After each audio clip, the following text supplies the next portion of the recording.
Hey everybody, it's the Macabre Tavern back this week on Monochrome Monday with The Creature from the Black Lagoon as we continue our series on Universal Monsters.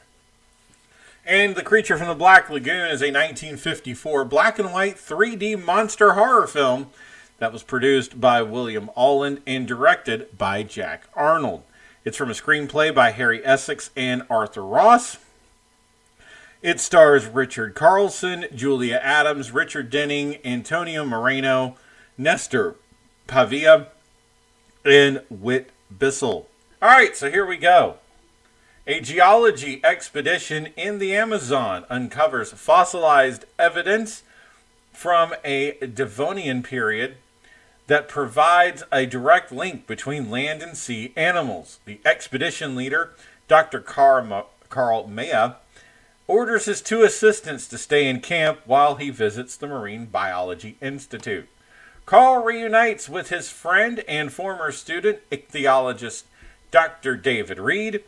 David works at the aquarium in California, but more recently has been a guest at Carl's Institute in Brazil to study lungfish. David persuades his boss, the financially minded Dr. Mark Williams, to fund a return expedition to the Amazon to look for the remainder of the skeleton.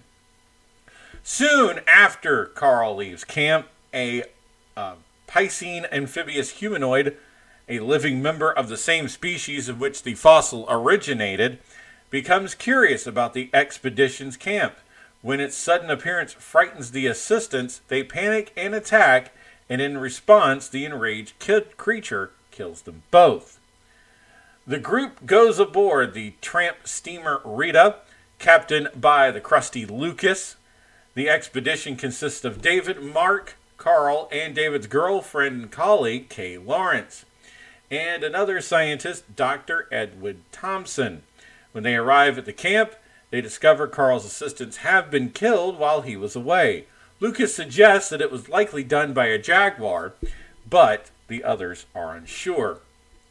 A further excavation of the area where Carl found the fossil turns up nothing. Mark is ready to give up the search, but David suggests that perhaps thousands of years ago, the part of the embankment containing the rest of the skeleton fell into the water and was washed downriver, which would be broken up by the current. Carl says the tributary empties into a lagoon. Lucas calls it the Black Lagoon, a paradise from which nobody has ever returned.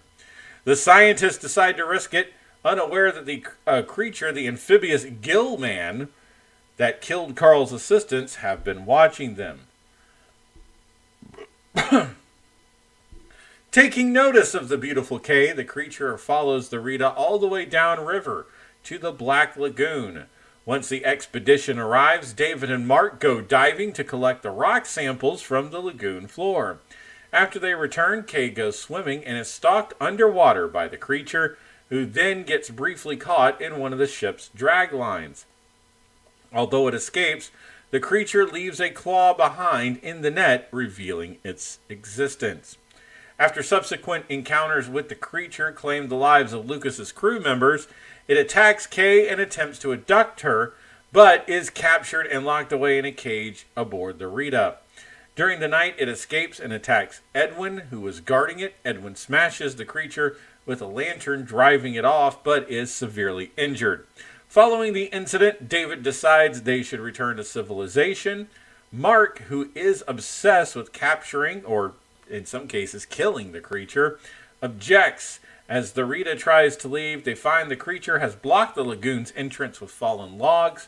While the others attempt to remove the logs, Mark is mauled to death while trying to capture the creature single-handedly underwater.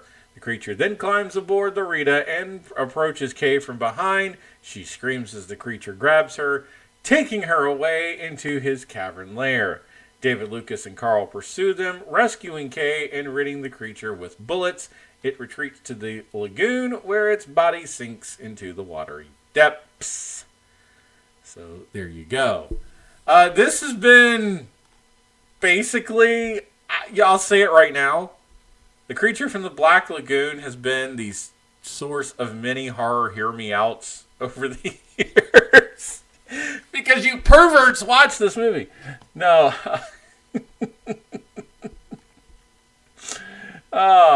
But basically how the movie came to be was William Alland was attending a 1941 dinner party during the filming of Citizen Kane. By the way, he played the reporter Thompson in that movie. When Mexican cinematographer Gabriel Figueroa told him about the myth of a race of half-fish, half-human creatures in the Amazon, Alland wrote story notes entitled The Sea Monster 10 years later using Beauty and the Beast as inspiration. In December 1952, Maurice Zim expanded this into a treatment. Harry Essex and Arthur Ross rewrote it as The Black Lagoon. Following the success of the 3D original film of House of Wax, Jack Arnold was hired to direct the film in the same format. So there you go. That's how basically it became a 3D film. Whoo! Man. This is, I mean, again, if you are thinking about 1950s movies, this is the quintessential monster movie, right? That's the one that everybody wanted to go to the drive-in and see, and it is absolutely outstanding. Now, this is interesting. In 1982, John Landis was actually going to remake The Creature from the Black Lagoon. 92, John Carpenter wanted to redo it. Good grief. I mean, we've had so many chances for this to be redone. And, of course, Universal did end up rebooting this movie. In 2014, the talks had begun. The series began with the original Mummy, not the one with Brendan Fraser that's caused bisexual panic over the years. But, yes, this is one of the three films that was going to start the Dark Universe. James Wan now is in talks to redo it as of this recording. So, I mean, it's going to be very interesting to see if Gilman actually does return. But yes, the name of the creature from the Black Lagoon is Gilman. Sounds like a bad superhero, I'll be honest. But that is the story of the creature from the Black Lagoon here on Monochrome Monday at the Macabre Tavern.